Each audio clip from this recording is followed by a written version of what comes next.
What's up, everybody? Welcome back to the Broker's Desk. We took last week off. Taylor and I were down in San Diego, as a wise man once said, founded by the French.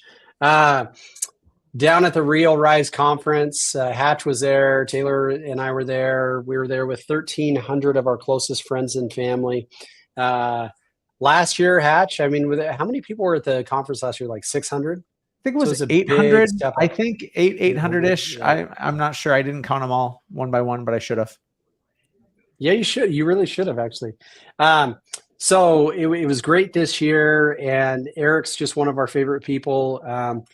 We, had heard of the legend prior to coming to Real, but since being at Real, he and Taylor and I serve on a unofficial committee of growth Jedi's or whatever they call us that try to help provide some counsel and guidance, a little bit of feedback, and it's a decent amount of complaining to Real Brokerage as we continue to grow. And it's like we debate the highly contentious issues of like what should the company be posting as their social media posts and fun stuff like that. So Erik, welcome. Hey man, of all the people at Real, and I don't say this sheepishly, you are two of them. You are two of my favorites, no doubt. And it's been so fun and an honor the last couple of years to be a growth ambassador with you guys and to not only gain different perspectives from the dozen or so people that are in the room, because I've grown to both hate and love it. I hate the fact that there's always a little bit of tension of how to execute. And I love the fact that we are passionate people trying to build something, and Real allows it to be moldable clay instead of just coming in saying, this is what it is. I hope you fit into this box. Like, we're all tasked with the challenge and the gift of growing the company. And I see your character shining through, and I love who you guys are. I appreciate that. So tell everybody, I mean, you've got super cool story. Like you grew up in South Dakota. North Dakota, don't you? North Dakota. There's a big difference between South Korea and North Korea. It was a 50-50 shot. Yeah, you're more of a North Korea guy. Yeah. All right. So you grew up in North Dakota. Yes, spent some time in the youth ministry. What is the Cliff's Notes version of Erik Hatch? Like, so far in the first 30 years of life, you've accomplished a lot. So tell everybody a little bit about it. I wish I was just 30. So born and raised in Fargo, North Dakota, just like the movie, the TV show, it is exactly like that here. Well, weather-wise, it's like that. Nonetheless, there's not as many murderers as you would expect. So through that, the drug trade isn't quite as robust. That's right. As I've grown up in this community, I've tried to run from it a number of times. I tried to leave it in high school. I grew up in a single parent home. My mom was fighting stage 4 cancer. So I stayed close to home and went to college at North Dakota State University, like literally a mile and a half away from my house. And then when I was in college, my mom passed away. So I was orphaned at 21. And had hopes and aspirations of going to impact lives. And I wanted to be a motivational speaker as a 21-year-old. Like, what a weirdo to think I want to be a motivational speaker at 21. And I had a gig in Minneapolis, which is the closest big town that we have, about 3.5 hours away. And I chose to pass up that gig because it felt like this idea of a hit and run ministry.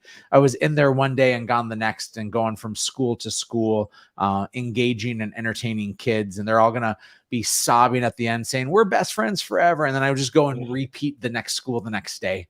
And so I hated the idea of a hit and run ministry. And instead, I went to the church that I was baptized and raised in, and they brought me on as a youth director. And so I worked with kids for about 10 years. I was a part-time worship leader. And through that, spent my full time really passionate about helping young people. In fact, if I could choose today, if I had to work with adults or like high school students, I'd choose high school students 7 days out of 7. Yeah. They're just so much more simple and innocent and green and joy-filled and happy than adults ever are. Adults are just crabby a-holes, man. It's super tough to work with some adults. Yeah, and I know you and Taylor are a little young for this, but when I was a kid growing up, there was a country music star named Garth Brooks. And Never heard of him. Yeah. yeah. So one of the songs he's famous for was I'm much too young to feel this dang old. Yeah. And like for me, I actually feel the exact opposite. Like I'm much too old to feel this young. And so I Mm, agree with you. Like I chalk it up to just my sheer immaturity because I'm actually a very immature person. But I just Taylor and I in our, we spent some time in youth ministry type activities, mm. and it's always like, man, if you give me the opportunity to work with a couple of teenagers or work with a couple of grizzled old, like struggling adults, I'm like, dude, I think I could actually help a teenager. You Yeah. give me some 45-year-old, in like deeply ingrained struggling individual, and I'm like, man, that seems like trying to steer the Mississippi with one hand. But you Mhm. give, a couple of teenagers can be so like at some point though, the youth ministry thing maybe either ran its course or you just saw a need I to was I to was I was expand your. broke. Yeah, I'll give you the real inside scoop is I was a professional minister and I was also a professional gambler. I was a Hmm. professional poker player in the early 2000s, and my professional skill turned into an acceleration of my addiction. And so I have a gambling addiction and it just started to compound on itself. I haven't gambled now, at least at a table or the internet for 15 years. I'm an entrepreneur, so it feels like a gamble every day. And yet Sure. it's all the same as you. And it was always poker for me, right? Because it was reading situations and taking what I knew and taking what I thought the other people knew and moving forward with the best thing. But I was financially in massive debt. And so I got into real estate simply for money. And then I was able to eliminate that debt I had in my life. And my wife is so filled with forgiveness. God bless her. And we were able to start anew. And then I was continuing on dual vocation of working at the church and working in real estate. And then we were battling with infertility issues, and my wife and I tried and miscarriages and all the headaches and all the in vitro fertilizations and the other things. And the only way I could fund being a dad is if I had a job that paid me more than $40,000 a year. And Yeah. and so I jumped into real estate full time, first to eliminate debt, then to fund being a dad. But I never saw it as my ministry, and that's when I failed the first time. I blew up my business. I had great success in 2011 and 2012. At 2011, I was a solo agent. I sold 52 houses my first year, and I that was all reputation and open house business. And so I worked really hard to grow that. And then I started a team like everybody's supposed to, and we sold 192 houses my first year in 2012 as a team. But I was 113 of those 192. And Yeah. so I was 60+% of the business, thinking that I was building something that was really successful, but it was built totally wrong because I wasn't treating it as my ministry. I wasn't treating it as Yeah. the space and place in which I could pour into people. And so I got the gift of starting over. I was a Keller Williams agent and they kicked me out in 2013. And I thought, man, this is a stupid company because don't they know who I am? I'm Erik Hatch. Like that's the story I told myself very briefly is I'm a big deal. And I thought that my crap didn't stink. And when I went to my team of 13 and invited them all along, everybody said no, except for two people, a buyer agent and an admin. And so I literally started over, realizing that I was the problem. And so I rebuilt it. And from there, in the last decade or so, we've sold about 7,000 houses in Fargo, North Dakota, maintained a 6 to 10% market share with our real estate team and how we function. And I now try to find people that are the same as my youth group kids. I find people Yeah. who are likable, coachable, full of energy. They want to be a part of something special, and they're dumb enough to believe that we can actually do it together. Uh, there is a blissful ignorance and a naivety that I love being surrounded with, not because I can mischievously manipulate my way through it, but it is instead hopeful and aspirational people that believe that they have the power to change their stars. And that's who I want to be surrounded with. That's in fact why I found myself at Real as well. Is it's that same idea, is it's a group that hadn't arrived yet and it's consistently aspirational to try to improve itself. It's wide-eyed and bushy-tailed and a bunch of people that think that they can change this industry, and we're going to be foolish enough to actually do so. When Yeah. I was standing on the boat last Monday night, it was 3 hours into this cruise, and we were all wondering when the dock was coming. But I found myself standing next to you, and I got to meet your amazing wife. And as you're recounting this story about how this all started, this real estate journey from way back then when you were giving up your gambling career to become a real estate agent, standing there on that boat when I got to meet you and your wife, and you were telling me some really cool things, amazing things that have happened recently with her career and what she's been able to do. What was her, when you first told her, like, honey, I want to become a realtor? Way back then, she already knew you were a gambler. Was there a part of her that thought, this is just Erik making another stupid gamble decision, that he's going to try something that's supposed to save the day, but really he's just, I mean, what was her reaction then? And how is that from then till now, where she's at today? Just explain a little bit of that. Because, relationships and our spouse, our greatest support, everything we do is for them and because of them. But talk about that. I married the most incredible woman, but she had not yet developed the belief in herself early in our marriage. So we met at the church. She was a college age leader when I started working there. So I started working at church when I was 23 years old. She was 20, I was 23. We're both pouring into these youth, and our love story began there. So we've been together almost 20 years now. And in this time, early on in our marriage, I called all the shots. She was still a college student. I was a guy who had a world of experience from losing my mom and taking on all of this like adult responsibility very early on. And so I was really the shot caller. She was the wide-eyed, bushy-tailed, aspirational, hopeful. And so when I say I'm going to get my real estate license, she's like, okay, sounds great. Because she just trusted me and thought this is going to be great. I also, like any gambler does, and this is a gross generalization, but I think it's pretty accurate, is you operate on the rule of 10%. If I say I lost $100, I really lost 1,000. If I say I gambled once, I really gambled 10 times. And I was operating on the rule, giving my wife partial truths through it. So she didn't recognize the pain that we were in and the financial chaos that I had created.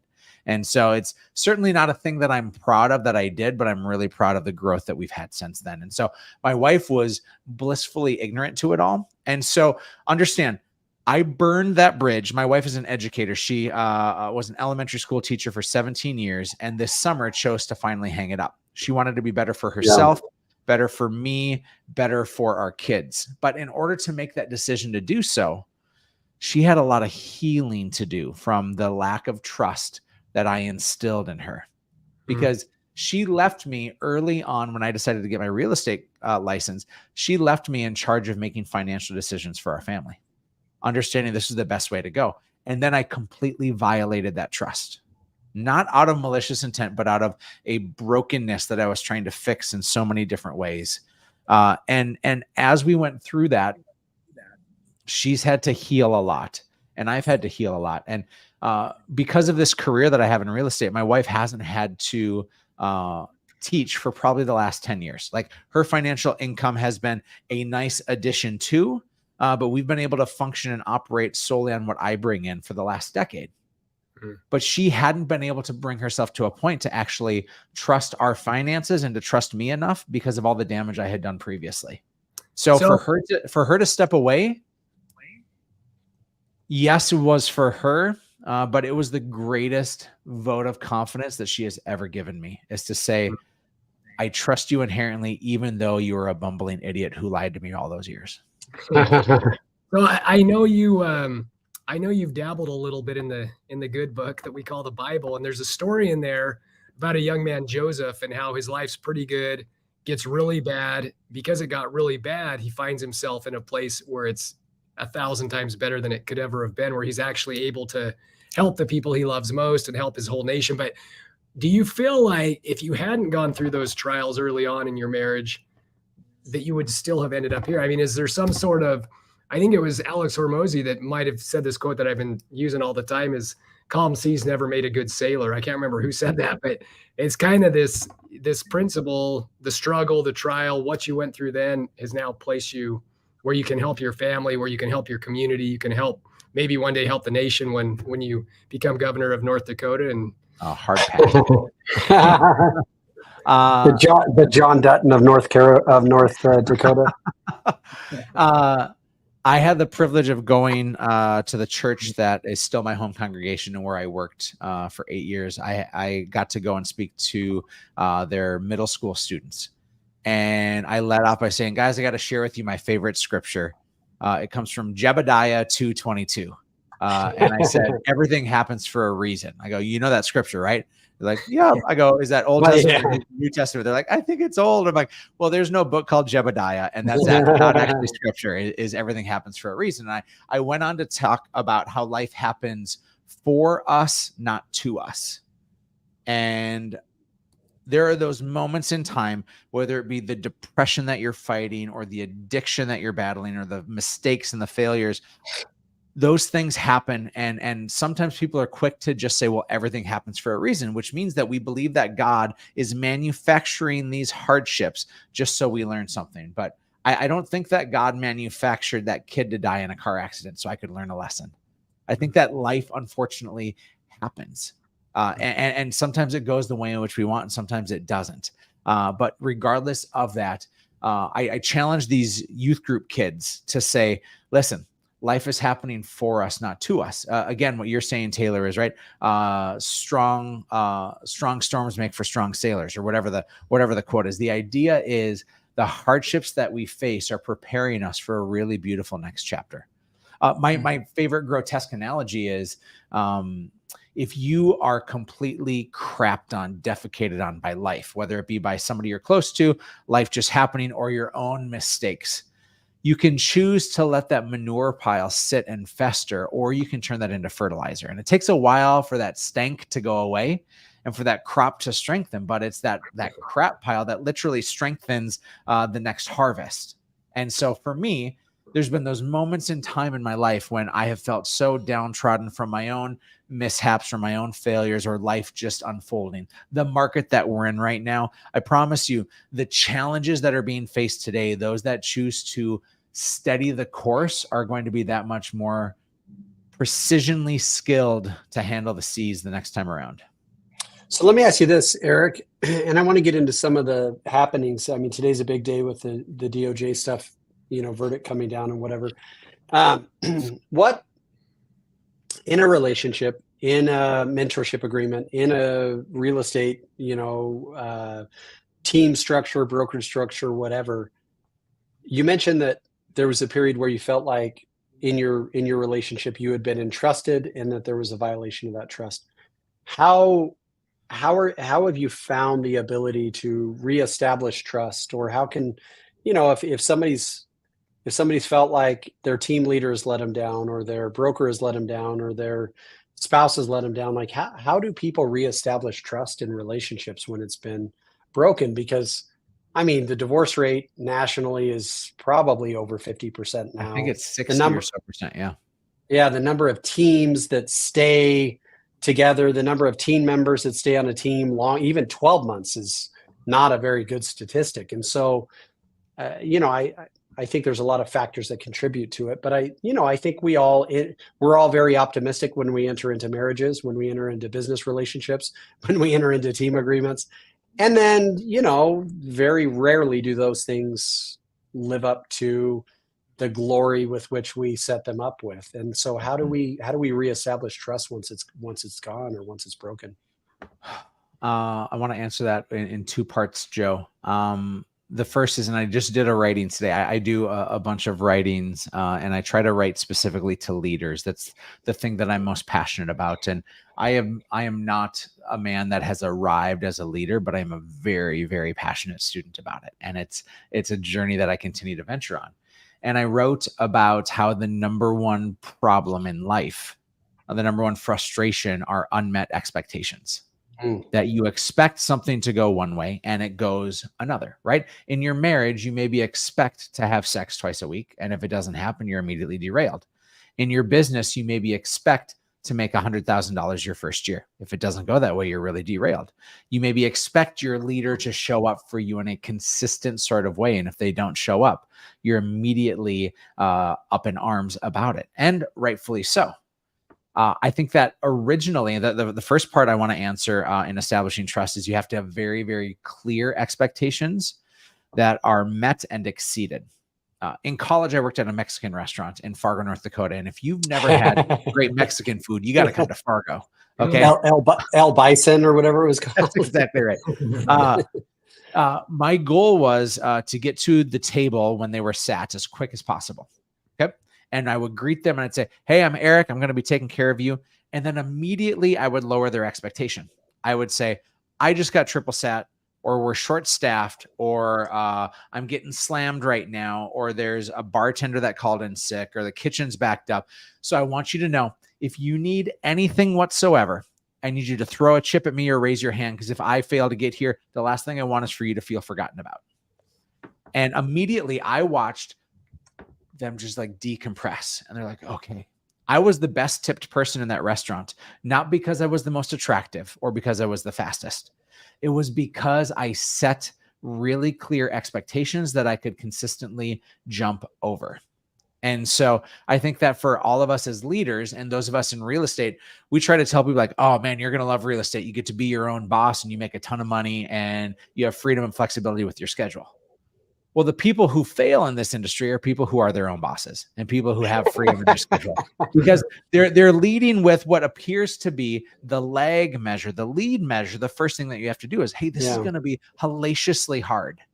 And so I make sure that anybody who I hire, and I make sure that anybody who is coming into my world, we declare the difficulties more than we declare the benefits. And so that's one of the ways to watch out for trust to erode, right? Because trust erodes from unmet expectations. Now, the flip side of that is what happens when that trust is actually eroded. I'll go back to 2008 when I told my wife. She, of course, melted down and was super frustrated. And then she said, I want to call my dad. And I was like, oh, crap. Let's just keep this one between us. Like, let's just keep this here. By the way, her dad is a lawyer turned judge. So, geez. Come on over, Tom. Great to have you. Your honor. Great to have you. And he did such a good job of not berating me, but just listening. Okay. It was really simple, but it's taught me a lot of lessons over the years, is that in times of crisis or chaos or frustration or whatever else, your first move should not be to speak. Your first move should be to listen and to seek to understand. And he did that. He also said, and this is a little side piece, but he said to Emily, my wife, he said, Emily, it's not a matter of if Erik gambles again. It's a matter of when Erik gambles again. And that was such a great gift that he gave me. My first response was like, oh, dude, screw you. Like, I'm not going to gamble again. Right. But it has been a guide piece for me to recognize that I could derail 15 years of growth with one little mistake. And I want to prove him wrong. And I can't wait to continue to prove him wrong every day.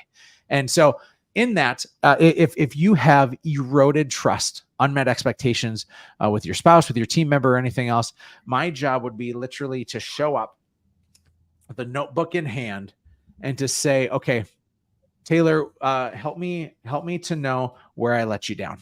And I'm not going to listen to respond. I'm going to listen to learn. And then I'm going to rephrase and repeat, right? I'm going to reflect back to you to make sure I understood. And I'm going to let you let it all out. Now, I think for a lot of us, we don't create a safe space for people to name their frustration and their pain. And so it oozes out at inconvenient times. Mm-hmm. I think a better opportunity. Well, because we really don't want the answer. We ask that question, but are we sure we want to know? You know what I mean? My goal is to be moldable clay. My goal is to be someone who isn't stuck. And so I need to lean in. And here's the philosophy so many leaders say is like, hey, I have an open door policy. You can come to me at any time. But you have to understand that open door policy requires the other person to be courageous enough to walk through that door and to have so much pain and so much trust that they're going to bring that to you. I think that great leaders have open door policies because they go to their people. And what they do is they knock on the door and they say, hey, Joe, I really could use your help. In fact, those 4 key words are so powerful in any of this, in a marriage, in a business relationship. When you say, I need your help, you're inviting somebody in to help formulate and shape your future. And you're showing as yourself again as moldable clay. And in that moment, you're inviting them to give you truth. And so when you ask questions, if I were to say, hey, Joe, how am I doing as a leader? I feel like that's a really open-ended question that doesn't lead you to being super open with me. So if I'm the leader on your team and I go to you and I say, hey, Joe, how am I doing as a leader? You're going to be like, yeah, man, everything's cool. But if I said, Joe, what's the 1 or 2 things I can change in the next week or 2 that'll make your life better or easier? I always ask for 1 or 2, right? You put a number on it. So you're not giving it this like open-ended contract of like, hey, just tell me every last thing that isn't right. But I'll name, hey, what's 1 or 2 things I can do, and then I'll put a time frame on it. So it acts with specificity. It now forces an answer, and it doesn't wait for them to come to me. And so how do I establish trust with somebody that I've broken it? Well, first I need to listen. Then after I listen really well, I rephrase and repeat and reflect it back to them. And then I need to continually go in and say, how am I doing? Help me to get better. I need your help. And then what's 1 or 2 things I can be doing? So it's a literal homework cadence. Accountability doesn't happen once. It happens every single day. And we need it as leaders, just as our team members need it. Yeah. No, I think it's amazing. Taylor and I, we ran a tech company, and through that process, I discovered that my next door neighbor ended up being a huge Silicon Valley tech investor and creator, and like early on Twitter and all these things. So Taylor and I flew up to the Bay Area to meet with him. And it was a pretty short meeting in which we told him what we were building. And he honestly paid us the respect of being honest with us. And he ended up being right the whole time, which of course we kind of like, we're like, yeah, forget him. I mean, he was just like, let me just tell you guys, 98% of all technology and tech startups that make it and get significant funding come from the Silicon Valley. So the fact that you guys are in Las Vegas is strike number 1. Number 2, some of the brightest minds I'm aware of had tried to tackle the problem that you're trying to tackle, and they haven't been able to do it. No offense to you guys. You're very bright, but if these guys couldn't do it, the likelihood of you doing it. Had we listened at that time, I mean, who knows what the world would have been like, but he honored us with the truth, because the truth is very hard. So talk about in bringing agents into a team, like as team leaders, and I know you're running the I think you call it the CEO circle. Am I right? CEO Connect. Yeah. A weekly CEO spot Connect for CEOs to come and to grow and triage and to get a little bit better. Which is amazing. Yeah. So team leaders and brokerage owners, they're always looking to attract talent. Now, the easiest way to attract people is to lie to them. And like in our world, you are guaranteed to, generate $500,000 in GCI while taking every vacation you ever wanted to take and drive every sports car you ever wanted and get the hottest girl you've ever wanted to get. And it's like, if you just lie to them about what their world's going to be like, you'll have a lot of people come in the front door and out the back door.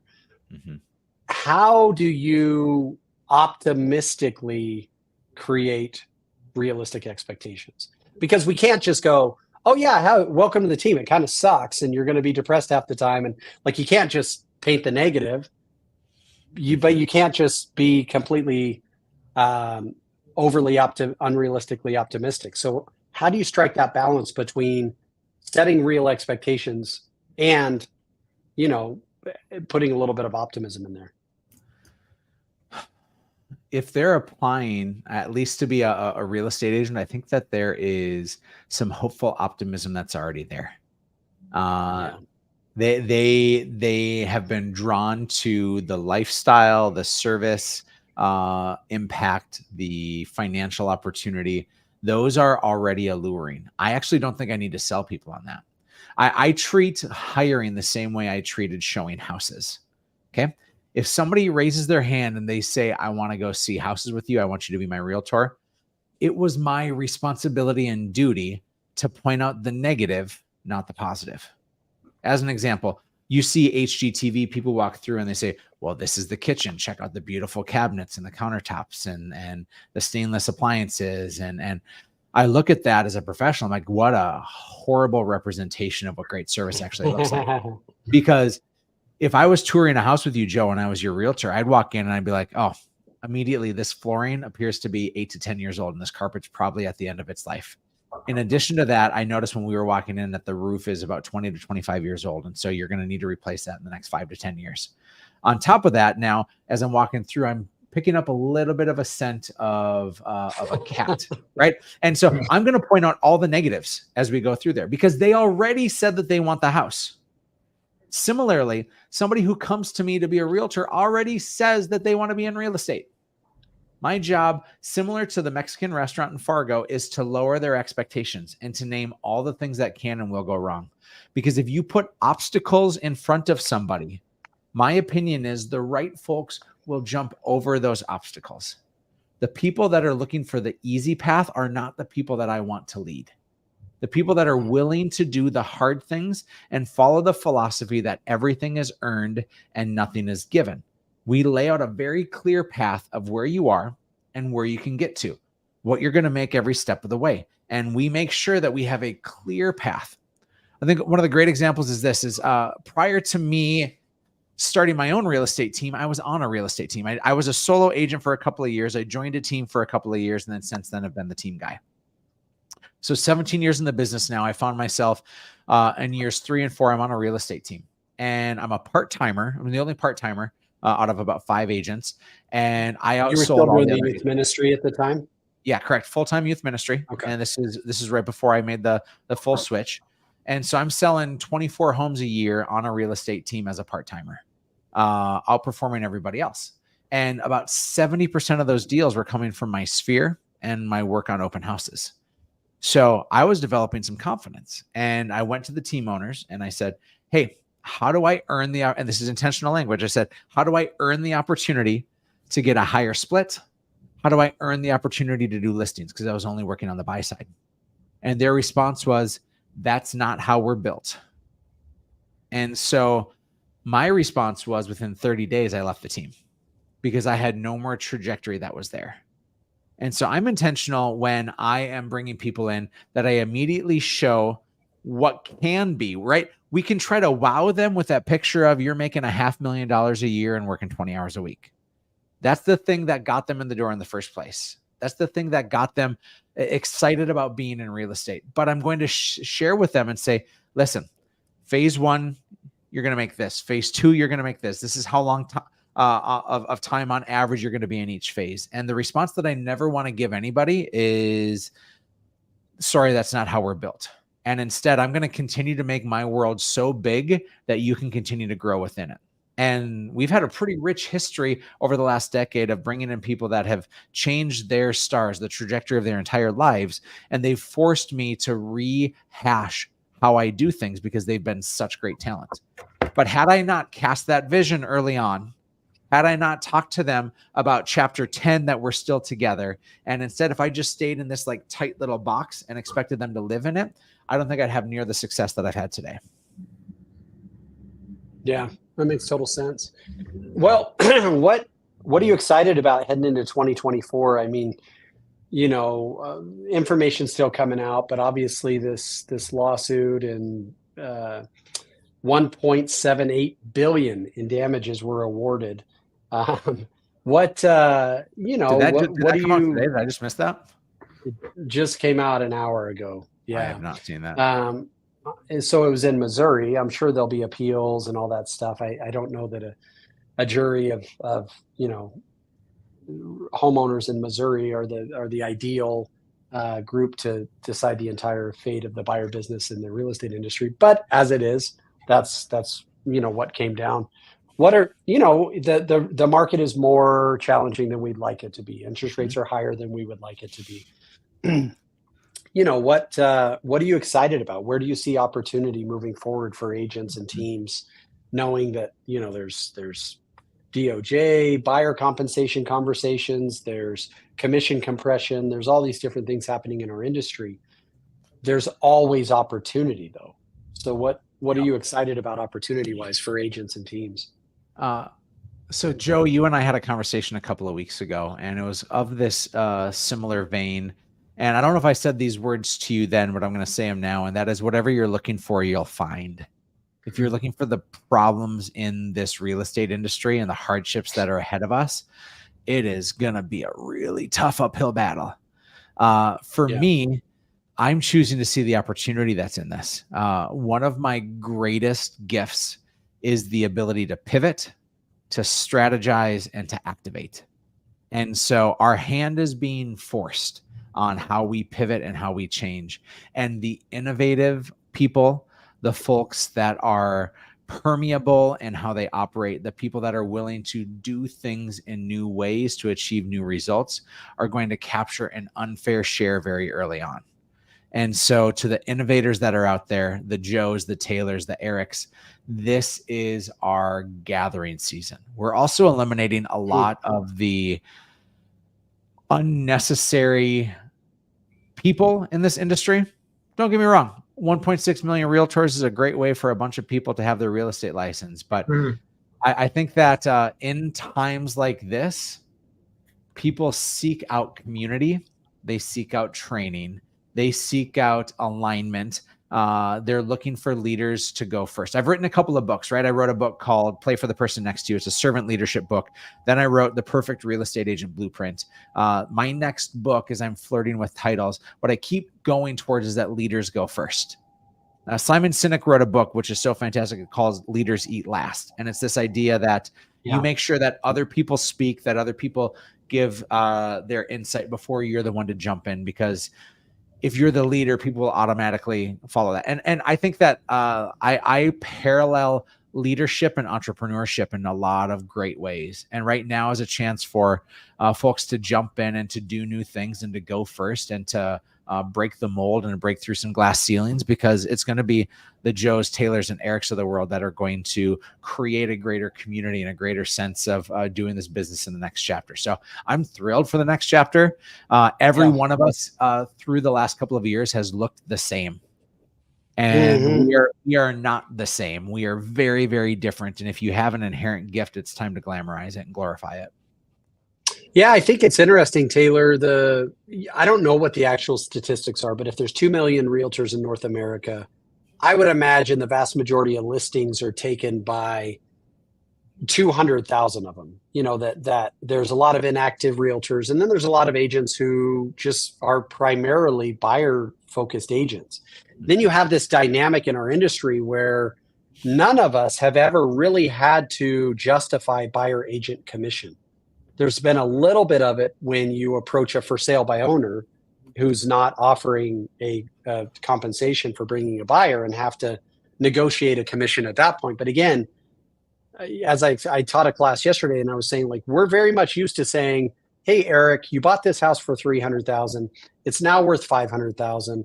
You know, our commission rate is X, and of that, I'm going to pay a buyer's agent Y. And like, you're still going to net significantly more than what you paid for the home. So we're basically, compensation is coming from a portion of the growth. If we move into a world where buyer's agents have to now say, Erik, I would love to be your real estate agent, and as your representative, here are the things I'm going to do, and here is my standard rate for that opportunity. There are somewhere around 1 million to 1.5 buyer agent specific real estate agents who've never had to have that conversation. To me, that's the fascinating thing in this, is even getting a buyer brokerage agreement signed in the past has been like, sign this, I'm going to be compensated by the listing agent on this transaction. So my services to you are relatively, you know, whatever the cost is. So Taylor, what are your thoughts on that? Because this is something agents have just never had to even negotiate, let alone discuss buyer agent compensation with their clients. Yeah. I looking at this whole thing, and we've had so many conversations about this. The two things that will never change are what's most important to the seller and what's most important to the buyer. What's most important to the seller is, I want to sell my house for as much money as I can. What's most important to the buyer is, I want to get the best deal on a house that I love more than any other house on the block. And somewhat to Erik's point, the agents that understand those two problems and know how to solve them are going to do amazing. And the seller, as far as like, did the 3% that the sellers had to pay to the buyer's agent, did that ruin their life? Did they lose so much money because of that now they have a right to sue to take part in this $5 billion settlement?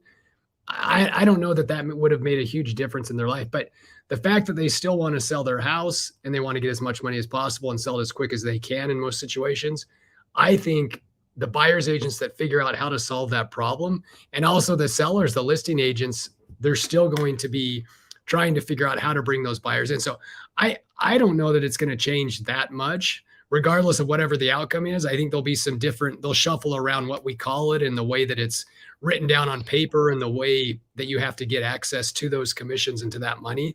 But in the long run, I believe that sellers are still going to end up paying pretty much the same amount, whether it's in buyers' closing costs or different incentives and ways to move their property, because they still have to move the property, and to get to the access to the buyers, they're still going to have to access it. So to your question, as far as these buyers agents that have never had to deal with a buyer broker agreement, it's going to come to us. It's going to come to those that are leading to figure out solutions, how we can train and how we can implement and how we can arm these people that want to feed their families and want to succeed and are really good real estate agents.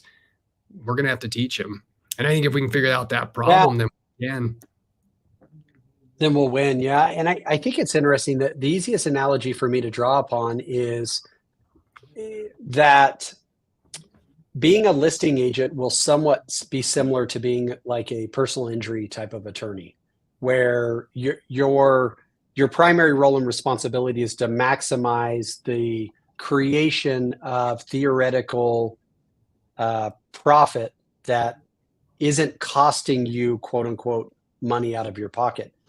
A buyer's agent, it will almost, the easiest, assuming these changes come to pass, the easiest way for me to think of it is a buyer's agent is now going to be similar to like a family law type of attorney or a defense attorney, where there's a negotiated cost for service.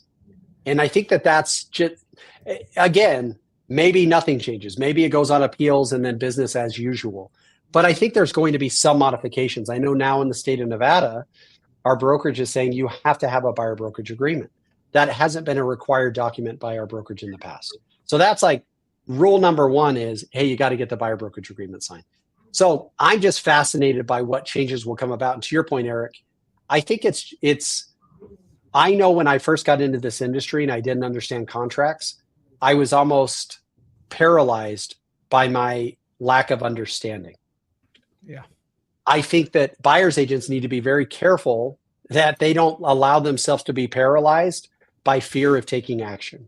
I think now's the time for education. Now's the time for guidance. Now's the time to go to trusted individuals at whatever brokerage you're affiliated with. Make sure you're getting the scoop and the advice from the legal counsel and from the ownership of the brokerage and from your local broker. And like, you need to know so that you don't A, take missteps, and B, take no steps. Am I right, Erik?